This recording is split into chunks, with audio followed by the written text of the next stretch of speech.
Guitar किंवा keyboard शिकणाऱ्या विद्यार्थ्यांसाठी हा व्हिडिओ आहे। फर्स्ट मला काही गोष्टी तुम्हाला सांगणं खूप गरजेचं वाटतं।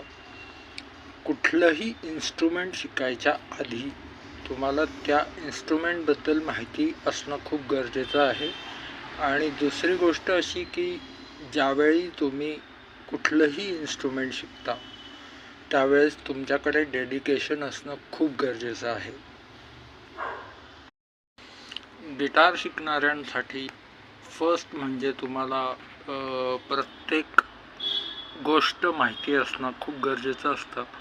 मेन म्हणजे फर्स्ट तुम्हाला एकतर गिटारचा फ्रेटबोर्ड कशासाठी असतो ते माहिती असणं गरजेचं आहे।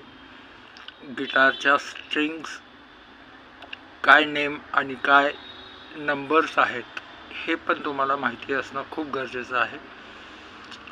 तिसरी गोष्ट अशी की तुम्ही ज्यावेळी कुठलंही इन्स्ट्रुमेंट प्ले करता त्यावेळी तुम्हाला त्याची प्रॅक्टिस करणं खूप गरजेचं आहे।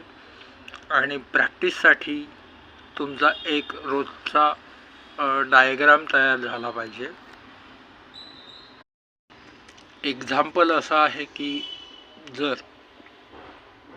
तुम्हाला एखादा लेसन टीचरने दिलेला असेल तर तो कमीत कमी 10 to 20 टाइम एक लेसन कंटिन्यू प्रॅक्टिस करणं गरजेचं आहे।